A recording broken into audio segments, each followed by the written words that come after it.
నమస్తే. ఇన్నాళ్ళు నన్ను సపోర్ట్ చేస్తూ, ఎంకరేజ్ చేస్తూ మీ ప్రేమని నాకు అందిస్తున్న ప్రతి ఒక్కరికి కృతజ్ఞతలు.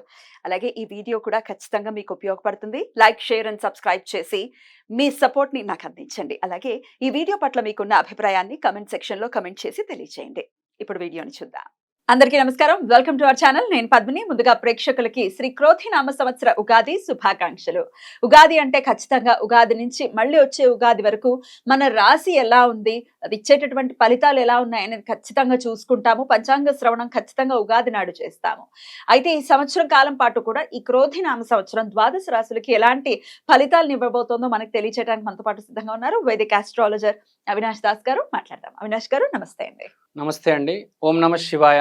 ఓం నమో వెంకటేశాయ. ముందుగా మీకు ఉగాది శుభాకాంక్షలు. థ్యాంక్ యూ అండి. Thank you so much. Right. ఏంటి మీరు డిఫరెంట్ గా వేశారు ఇది?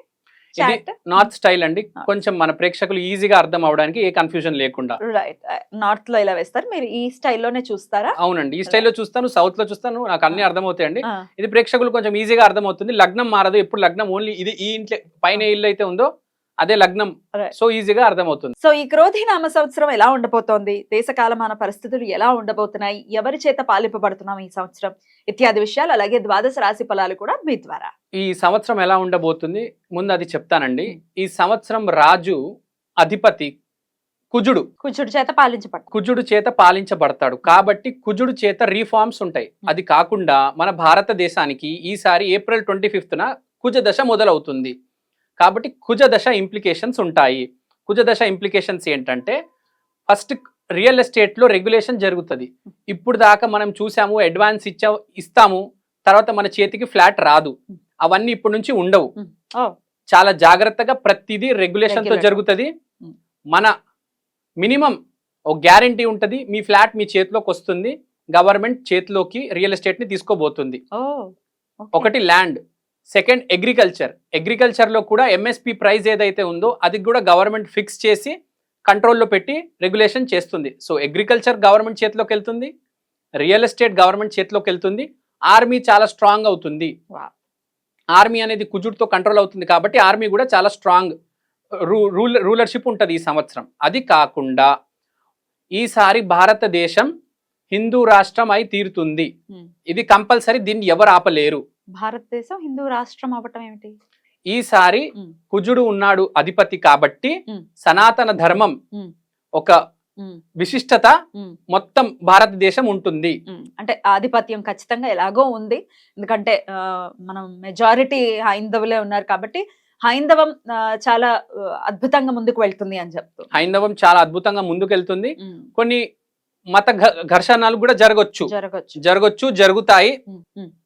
ఇంకో పాయింట్ చాలా ఇంపార్టెంట్, ట్రాఫిక్ రూల్స్ మారబోతున్నాయి. చాలా సీరియస్ గా ట్రాఫిక్ రూల్స్ ఇంప్లిమెంట్ చేయబోతున్నారు. ఇప్పుడు లాగా ట్రాఫిక్ రూల్స్ ఉండవు, హైవే మీద యాక్సిడెంట్స్ ఉండవు. చాలా నీట్ గా కంట్రోల్ చేస్తారు. మొత్తం రోడ్డు మీద మీరు రాంగ్ రూట్ వెళ్ళినా ఫైన్ భారీగా వేస్తారు. హెల్మెట్ లేకపోయినా రూల్స్ అన్ని మారబోతున్నాయి. దుబాయ్ లో ట్రాఫిక్ కంట్రోల్ ఎంత సీరియస్ గా ఉంటది, ఇక్కడ ట్రాఫిక్ అంత సీరియస్ గా చేయబోతున్నారు. ల్యాండ్ రేట్స్ కూడా కొద్దిగా పెరిగే అవకాశం ఉంది. ప్లస్ ల్యాండ్ రెగ్యులేట్ చేస్తారు. అది కాకుండా రివర్స్ మైగ్రేషన్, కెనడా నుంచి ఆస్ట్రేలియా నుంచి చాలా మంది తిరిగి వస్తారు ఇక్కడికి. ఎందుకంటే బిజినెస్ ఆపర్చునిటీస్ బాగా పెరుగుతాయి. మనం వేరే దేశాల్లో చూస్తే ఈ laws, green laws, eco tax అని రకరకాలుగా ఇండస్ట్రీస్ పెట్టడం కష్టమైపోయింది. ఇండియాలో ఇప్పుడు చాలా అవకాశం ఉంది కాబట్టి ఎన్ఆర్ఐస్ అందరూ తిరిగి వస్తారు. రైట్ అండి. ఇక గ్రహస్థితి ఒకసారి మీరు చెప్పేసిన తర్వాత ద్వాదశ రాశి ఫలాల్లోకి వెళ్దాం. గ్రహస్థితి మాట్లాడితే మనం గురువు వృషభంలో ఉన్నాడు. అంటే కృతిక తర్వాత రోహిణి, తర్వాత మృగశిర, తర్వాత ఆరద్ర అలా పయనం చేస్తాడు. తర్వాత మనం తీసుకుంటే రాహు ఉత్తర భాద్రపదలోనే ఉంటాడు. శని పూర్వ భాద్రపదలో ఉంటాడు. కేతు గ్రహము హస్త నక్షత్రంలో ఉంది. ప్రెసెంట్ గురువు అయితే కృతికాలో ఉంది. మీకు ఆర్డర్ చెప్పాను, ఇది ఉత్తర భాద్రపద, ఇది పూర్వ భాద్రపద, ఇలా చెప్పాను. కానీ ప్రజలకు అర్థం అవ్వాలంటే ఫస్ట్ మీకు ఎక్స్ప్లెనేషన్ ఇస్తాను నేను. శాటర్న్ అంటే శని పూర్వ భాద్రపదలో ఉంది. పూర్వ భాద్రపద అంటే ఇప్పుడు దాకా ఏం జరిగింది, ముందు ఏమి జరగబోతుంది, అంటే పాస్ట్ లో ఏం తప్పులు చేశాము, ఇప్పుడు ఎలా సరిదిద్దుకుంటాము, ఈ తప్పులు సరిదిద్దుకొని మనం ముందుకెళ్ళి ఎలా డబ్బులు సంపాదిస్తాము. అంటే ప్రతి మనిషి ఈ సంవత్సరం డబ్బులు సంపాదించడం మనం ఇంకోటి మన పాస్ట్ లో ఏం చేసాము, ఫ్యూచర్ లో ఏం చేయబోతున్నాము అని ఒక ప్లానింగ్ వేసుకొని మెటీరియల్ గా వెళ్తాడు. ఈసారి మనిషి కొంచెం మెటీరియల్ గా ఉంటాడు ఈ సంవత్సరం బికాస్ ఆఫ్ సాటర్న్ ఇన్ పూర్వ భాద్రపద. తర్వాత రాహు ఉత్తర భాద్రపద. ఉత్తర భాద్రపద అంటే ఏంటి, మెటీరియల్ నుంచి స్పిరిచువల్ లోకి వెళ్ళడం. అరే ఇంత కష్టపడి నేను సంపాదించాను, ఎందుకు సంపాదించాను ఇదంతా, మా ఫ్యామిలీ మా పిల్లలు ఇదంతా ఓకే, కానీ నిజంగా నేను కష్టపడింది ఇంత, డస్ ఇట్ డిజర్వ్ దట్? నాకు కావాల్సింది ఏంటి, ఆ స్పిరిచువల్ లైఫ్, హ్యాపీగా ఉండడము, కూల్గా ఉండడము. సో ఆ మాయలో ఉంటాడు మనిషి. ఏమో కష్టపడుతూ ఉంటాడు, కానీ మాయ ఏమంటుంది, కష్టపడితే ఇదంతా అవసరమా నాకు, ఎందుకు కష్టపడుతున్నాను, స్పిరిచువల్గా నేను ఇలా అవ్వాలని ఉంది నాకు. అంటే ఈ సంవత్సరం అలా ఉంటుంది, అంటే అంత కష్టపడతాడు శని. రాహు ఏమో మాయలో ఉన్నారు, కేతు హస్త నక్షత్రంలో ఉన్నాడంటే blessings. So blessings are very important for this year. ఈ సంవత్సరం బ్లెస్సింగ్స్ తీసుకొని వెళ్తే మనం చాలా మంచిది. ఓన్లీ కష్టపడితే కాదు, దాంతో పాటు బ్లెస్సింగ్స్ కూడా ఉండాలి. సో గురువు కృతిక నుంచి రోహిణి నుంచి మనం మృగశిర, తర్వాత ఆరద్ర. సో అలా ట్రావెల్ అవుతూ వెళ్తాడు. మీకు కృతిక గురించి స్టార్ ఆఫ్ ఫైర్, రోహిణి అంటే హ్యాపీనెస్. సో గురువు అనేది షిఫ్ట్ అవుతూ ఉంటది. సో ఒక్కొక్క నక్షత్రం వెళ్తూ కొద్దీ బేసిక్ గా ఈ కృతిక, రోహిణి, మృగశిర, ఆరద్ర ఇది ఒక ఆర్డర్. బేసిక్ గా రోహిణికి వెళ్తున్నప్పుడు చాలా హ్యాపీగా ఫీల్ అవుతాడు, కొంచెం కంటెంట్ గా ఉంటాడు. మిగతా అన్ని మీకు తెలిసిన, ఇంకా మనం కష్టపడుతున్నాం కాబట్టి అది సపోర్ట్ చేస్తూ ఉంటది మనకు, కృతిక గాని, మృగశిర గాని, ఆరద్ర గాని. రైట్, ఇది గ్రహస్థితి. ఇప్పుడు ద్వాదశ రాశి ఫలాలు చూద్దామండి. వృషభ రాశి వారికి ఎలా ఉండబోతుందండి ఈ ఇయర్? వృషభ రాశి వారికి ఈసారి గురువు లగ్నంలో వస్తున్నారు, కేతు 5వ ఇంట్లో, రాహు 11వ ఇంట్లో, శని 10వ ఇంట్లో వస్తున్నారు. వృషభ రాశికి గురువు లగ్నంలో వస్తున్నారు. బేసిక్గా లగ్నం అంటే ఒక కారుకి ఇంజన్ ఎట్లనో లగ్నం అనేది మనిషికి అట్లా. ఇప్పుడు రాశి అనేది ఎట్లయితే GPS అంటే దారి చెప్తుంది, ఇటు వెళ్ళాలి అటు వెళ్ళాలి, కానీ ముందుకు తీసుకెళ్లేది ఇంజనే కదా. సో ఈసారి గురువు లగ్నంలో రావడం వల్ల జీవితంలో మంచి మార్పులు జరుగుతాయి. అంటే ఇంజన్ మారడం, సింపుల్ గా చెప్పాలంటే వృషభానికి ఈసారి అన్ని కలిసి వస్తాయి.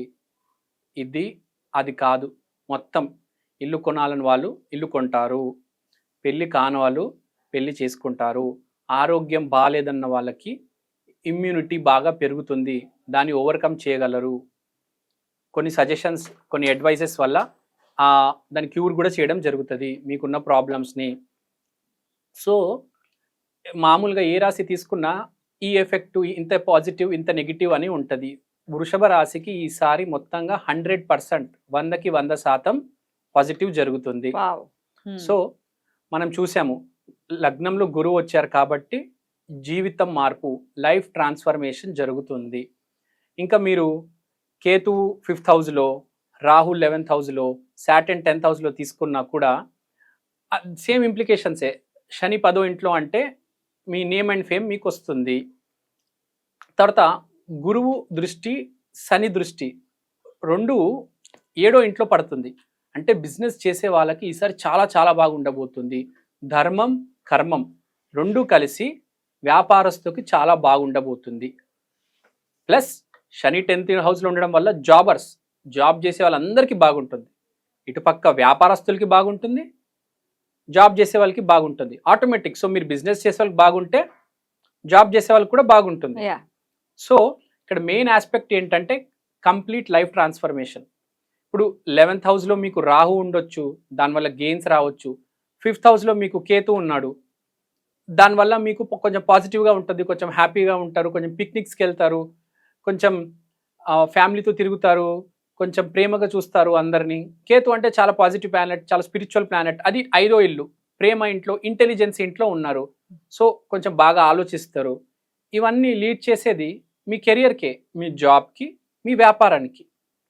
సో కంప్లీట్ వృషభ రాశి వాళ్ళకి ఈసారి చెప్పుకోవాలంటే కంప్లీట్ ట్రాన్స్ఫర్మేషన్ జరుగుతుంది. ఎవరికైనా జీపీఎస్ మారుతుంది. ఇప్పుడు రాశి ఫలాలు అంటే జీపీఎస్ మారటం, కానీ వీళ్ళకి మొత్తం ఇంజనే మారుతుంది. కొత్త ఇంజన్ అంటే కొత్త బండి అనుకోండి, కొత్త జీవితం. సో కొత్త లైఫ్ స్టార్ట్ అవబోతుంది వీళ్ళకి. ఇప్పుడు దాకా చేస్తున్నంత పని ఒక ఎత్తు, ఇవాళ నుంచి ఒక 14 years పాటు ఒక ఎత్తు ఉంటుంది. ఎలా ఉంటుంది? 1 year కదా జూపిటర్ అక్కడ ఉండేది. కాదు, మీకు ఒక సైకిల్ స్టార్ట్ అవుతుంది. ఒక సైకిల్ అంటే గురువు సైకిల్ 12 years. సో గురుతో పాటు యురానస్ ఉన్నారు, 14 years కలిసి ఉంటారు. కాబట్టి ఇవాళ నుంచి 14 years వరకు ఒక వృషభ రాశి వరకు చాలా బాగుంటుంది. చాలా మంచిగా మంచి చేస్తుంది. నేను చెప్పాలంటే రాశులన్నింటిలో గల ఇప్పుడు మేషరాశి బాగుందంటే వృషభ రాశి ఇంకా చాలా బాగుంది. చాలా 100కి 100 మార్క్స్ ఇస్తాను నేను. చాలా పాజిటివ్, చాలా కూల్గా ఉంటారు. ఏ ప్రాబ్లం లేకుండా, ఏ మానసిక ఇబ్బంది లేకుండా, శారీరక ఇబ్బంది లేకుండా, డబ్బుతో ఎవరికైనా ఏం కావాలి? డబ్బు కావాలి, ఆరోగ్యం కావాలి, మానసికంగా బాగుండాలి, సరస్వతి దేవి కటాక్షం కావాలి, అన్ని ప్రతిదీ ఈసారి వృషభ రాశికి రాబోతుంది. కొత్త జీవితం మొదలవబోతుంది. అయినప్పటికీ ఏ ఆరాధన విశేషంగా చేసుకోమంటారు ఇయర్? ఈ సంవత్సరం వృషభ రాశి వారు లక్ష్మీదేవికి ఆరాధన చేయాలి. ఇంకో విషయం చెప్పాలనుకుంటున్నాను. ఆదాయం 2, వ్యయం 8 ఉంది. అంటే ఏం జరుగుతుందంటే ఇప్పుడు ఒక ఫంక్షన్ ఉంది మీ ఇంట్లో, అన్నప్రాసన ఫంక్షన్. 2 రూపాయలు పెట్టాల్సిన చోట 8 రూపాయలు పెడతారు. ఒక బండి ఉంది, 2 లక్షలతో కొనొచ్చు, మీరు ఒక 8 లక్షలు పెట్టి కొంటారు. అంటే మీ ఖర్చు పెట్టేది మీ ఆదాయం కంటే ఎక్కువ ఉంటుంది, చాలా ఎక్కువ. కానీ అమౌంట్ మీ దగ్గర ఉంది. అంటే నేను చెప్పేది ఏంటంటే కొంచెం కంట్రోల్ చేసుకోవండి. కానీ మీకు ఖర్చులు అలా వస్తాయి, మీరు కొంచెం ఎక్కువ పెట్టేస్తారు. ఈ సంవత్సరం ఏంటంటే కొంచెం మనసుతో కొంచెం బాగా బతకాలని చెప్పేసి బాగా ఎక్కువ పెట్టేస్తారు, బాగా బతికేస్తారు. బ్యూటిఫుల్. చాలా చాలా అద్భుతమైనటువంటి ఇయర్ కన్సిడర్ చేయొచ్చు వృషభ రాశి వాళ్ళు. చాలా హ్యాపీనెస్. ఎందుకంటే ఒకసారి వృషభ రాశికి సంబంధించి రాశి ఫలాలు చెప్తుంటే మా రాశి ఎప్పుడు ఇంతే, మా రాశికి మంచి టైం లేదు, అది ఇది అని ఫీల్ అవుతూ ఉంటారు. నో, అలాంటి రోజులకి ఇంకా అయిపోయే శుభం కార్డ్ పడింది. ఇప్పుడు స్టార్ట్ కాబోతుంది. 14 ఇయర్స్ చాలా బాగుంటుంది అని చెప్తున్నారు కాబట్టి లెట్స్ వెల్కమ్ దిస్ ఇయర్. చాలా చాలా చియర్ఫుల్ గా వెల్కమ్ చేద్దాం. వృషభ రాశి గురించి చెప్దామని కూడా, భారతదేశం లగ్నం వృషభ రాశి. మన భారతదేశం లగ్నం వృషభ రాశి కావడం వల్ల మన కంట్రీ ఇప్పుడు దాకా స్టేబుల్ గా ఉంది. కింద మీద కాకుండా ఎప్పుడు ఒక స్టెబిలిటీతో వెళ్తుంది. మన పండితులు వీళ్ళందరూ ఎంతో ఆలోచించి వృషభ లగ్నంలో భారతదేశానికి స్వాతంత్రం వచ్చేటట్టు చూశారు. దాన్ని బట్టి మీరు అర్థం చేసుకోండి వృషభ లగ్నం ఎంత గొప్పదో, ఎంత పవర్ఫుల్. కానీ మీరు ఒకటి గుర్తుపెట్టుకోవాలి, ఈ సంవత్సరం గురువు లగ్నంలో ఉంది కాబట్టి ఏది చేసినా కొంచెం పాజిటివ్ గా చేయండి, పాజిటివ్ గా మాట్లాడండి. రైట్. చాలా బ్యూటిఫుల్ గా ఎక్స్ప్లెయిన్ చేశారు. Thank you so very much. ఇక నెక్స్ట్ ఎపిసోడ్ లో మిథున రాశి గురించి మాట్లాడుకుందాం. Thank you. నమస్తే.